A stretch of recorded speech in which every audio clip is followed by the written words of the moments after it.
Well, I'm not only the only Democrat here, but I happen to notice that I'm the only one wearing a tie. And I got to tell you, my first political race was 3 years ago when I ran for Congress against Wally Herger. And I don't know if any of you know Sue Gallagher from Los Molinos, but she had gone to a couple of events that I spoke at and said, you know, you're wearing a coat and tie at all these events, and the people are more informal in this district, and you got to lose the coat and the tie. So I said, okay. So the very first event where I decided to try this out was an event in Red Bluff. It was a candidates' night. I didn't know who was going to be there, but it turned out it was candidates' nights for a bunch of people running for judge and sheriff, and I think I was the only one there that wasn't running for that. So I walked in without a coat and tie, and every single person, there was about 9 of them on the balcony, had their coat and tie on. So anyway, maybe I've got to learn something here. Now I see what the appropriate attire is, and I'll be ready next time. So first of all, I want to thank the Corning Patriots for having this event and inviting the 3 of us here. You know, this is kind of a new thing for me because I'd met Ryan a long time ago, but I really hadn't met either James or Ryan in some time. Didn't know much about them other than what was on their website. I recognized their faces as soon as they walked in. But anyway, it's a great chance to get to know each other and kind of see where we're coming from. Now, it's really nice that we have 20 minutes because what I want to do is try to spend about 5 minutes talking about myself and some of the things I think are important and spend the last 15 minutes talking about the state of Jefferson. My background, if you don't know, I ran for Congress against Wally Herger 3 years ago, Doug LaMalfa last year. My background, UC Berkeley also, by the way, electrical engineer graduate way back when. And after that, I moved on and went to law school, became an attorney. I've been practicing law for 37 years now. And about 10 years into that practice, the senior partner in my firm who did the tax work suddenly died, and there was nobody to do that tax work, so I went back to school at night and got my master's degree in taxation. And I represent clients on a lot of things, but one of the things I do is represent clients against the IRS and also tax planning for them so they don't get into trouble to begin with. I'll tell you, just to be a little bit contrast from what we've heard so far, one of my big concerns is the disappearing middle class. And it is disappearing. And it's been disappearing for 25 years, but it's sped up here in the last few years. And just to give you some statistics, to give you an idea of what we're talking about here, the latest statistics that I could find, if we look at the total assets in the United States, the bottom 80% of us, and I think that includes just about everybody in this room, it certainly includes me, I don't know about you guys, but the poorest 80% of us own 12% of the total assets. 12%, that's real estate, stocks and bonds, cash, personal property, only 12% of those assets owned by 80% of the people. And not only that, but the top 20% is not fairly distributed either. The top 1% owns 37% of the assets. So the super wealthy have somehow managed to get themselves in a really, really good position. And as I say, it's gotten worse over the last 5 years by at least 5%. The bottom 80% went from a 17% ownership of assets down to a 12% ownership of assets. The top, in that same 5% drop, was similar at the top. The richest 1% went from about 32% of the assets up to 37% of the assets. So I don't think this is a good thing. And there's a number of reasons this is happening, some of which we can help out on in the state of California, and some of them it's more of a federal issue. Certainly when I was running for Congress, I was talking about the poor tax system we have, the income tax system, where basically the rich pay taxes at a lower rate than people who work for a living. And I hope you know what I'm talking about. The rich make their money on investments. They get dividends, they get capital gains, and they make their money through investments. They pay at a lower tax rate than us who have to work for a living. And that's a big part of why the super rich have gotten even richer. There's also some other factors, and education's a big one. When I went to Berkeley, I was on the quarter system. I paid $125 per quarter for tuition. It's not like that anymore. Now education, at least higher education, something that's really for the super rich. Education is the best indicator of all the factors of how much money you will make over your lifetime. And now to get a really good education, you either have to be very wealthy or come from a wealthy family, or if you aren't wealthy and get that education, you're going to walk away with a debt that you may never be able to repay. And we need to do something about that, and that's something we can do in California. And the final thing is, there's a pendulum when it comes to unions, labor unions. And sometimes they get too powerful, and sometimes they don't get powerful enough. And right now, we're at the bottom of this swing. The membership in our unions is at the lowest it's ever been in 75 years.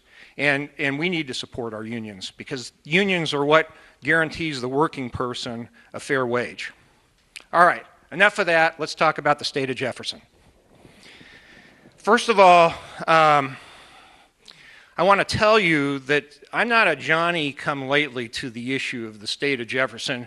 I've been talking about this for years. In fact, when I first ran for political office 4 years ago, I actually had a section on separating California into separate states on my website. But I've got to realize, or I came to the conclusion that the state of Jefferson, the way it's oriented or laid out at the present time, just isn't a viable way of doing things. But there is a viable way. There is a viable way. So here's the problem. I don't know if any of you saw the CBS documentary on the state of Jefferson. It was out about 2 weeks ago. It was pretty good. I thought it was pretty good. And one of the things they said in that I disagreed with is they said, you know, the bar is pretty high under our Constitution to allow a state to divide into separate states. And I disagree with that. The bar is actually, in my view, pretty low. You know what it takes? A simple majority of our state legislature has to vote for it, and then a simple majority of Congress also has to vote for it. That's not a very high bar. But it's a political issue. It's a political issue, and we need to face the political issue if we really want to make this thing happen. The fact of the matter is, California has a legislature that's not only a Democratic-leaning legislature, but has a super majority. The state of Oregon also has two legislative bodies that are predominantly Democrat. So the first thing that I would tell you is it's too complicated to try to accomplish three things. That is, get the legislature in California, the legislature in Oregon, and then Congress to pass this. I think we got to give up on trying to bring in those southern Oregon counties. We've got to just deal with California. 2 steps is always easier than 3 steps, okay? Now, when I go around talking about this, what I find is almost every Republican I talk with loves the idea. And almost every Democrat that I talk to hates the idea. In fact, they not only hate the idea, they think we're crazy when we're even talking about it. So, what are we going to do to make this thing work? Well, obviously, we got to somehow start talking Democrats into this idea and making them realize it's really a good thing, and it is a good thing. And let's just talk about why it's a good thing for a minute. Number one, and I guess I'm the only one that's using this statistic, but I think it's a great statistic. We are grossly underrepresented in Washington, D.C. The 22 smallest populated states in the United States, when you add their populations together, it's just about equal to the California population. But in California, we have 2 senators representing us back in Washington, D.C. Those 22 other states have 44 senators representing them. And the result of that is that California is financing most of those 22 other states. If you look at the statistics, over the last 20 years, California has sent over $100 billion more to Washington, D.C. than we've gotten back in any form. That's a billion with a B. A lot of that comes from our underrepresentation, particularly in the Senate. Now, and when our forefathers came to this great compromise in the Constitution where they made the House of Representatives based on population and the Senate based on the states, with everybody having 2 state senators, they could not have conceived of a state the size of California with such a huge population. If California was a country, it would have the 8th largest economy all by itself. And so the direct consequence of being unrepresented or underrepresented in Washington, D.C. is we're not getting our fair share of federal benefits. I propose something a little bit different than the state of Jefferson because I'm looking for a practical way to sell it. We got to get the Democrats on board. How are we going to do that? And it's my view that we really need to divide California into 3 states rather than 2, and I'll tell you why in just a minute. But in addition to being underrepresented in Washington, D.C., let's face it, if we were to divide California into 3 parts, California's government is a big government. It's almost an unmanageable government. If we divide it into 3 parts, it would be 1/3. Each government would be roughly 1/3 and a much more manageable government. But the final point, and this is the most important, and both these gentlemen talked about it, is water. We know that Southern California is really thirsty for our water. And they're not only thirsty to send our water down to the farms in Southern California, or even fill the swimming pools and water the golf courses with our water. Now we're moving into a world of fracking. And most of that fracking is going to be done in Southern California. And guess what? Fracking requires an unbelievable amount of water. And that's why they need our water. That's one of the main reasons they need our water, and they want it now. Now, this twin tunnel idea is ridiculous. Just 2 points, because these gentlemen have already kind of covered the obvious, but 2 things that bother me about it. Number one, the twin tunnel, they've done this $200 million study to figure out how much water they can take out of the Sacramento River without doing irreparable damage. And they figured it out, and guess what? They're putting in pumps that'll pump 50% more than that amount that would be the cutoff point of doing irreparable damage. So why do you think they're putting in such huge pumps for this?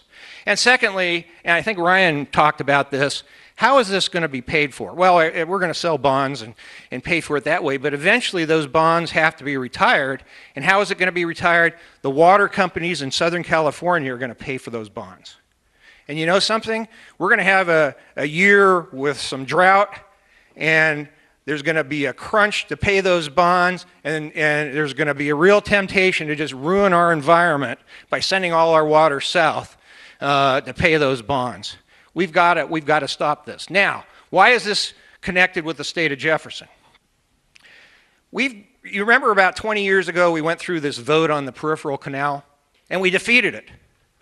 It's coming again. It's coming again because there's going to be enough controversy over this that there's going to be a public vote on what we do about this. And guess what? We're going to get outvoted by all those Southern California voters. Why don't we divide the state now before that vote comes, divide it so that the Northern California is the source of all that water, so that we can protect our water and not be outvoted by those people to the south. I think the time has come. We got to do it now. You know, the last state to divide like this was West Virginia and Virginia. That was over the issue of slavery. Well, I think water is an equally big, well, it's maybe not equally big, but it's certainly a really important issue that forces us to move and move now. So this is the sales pitch.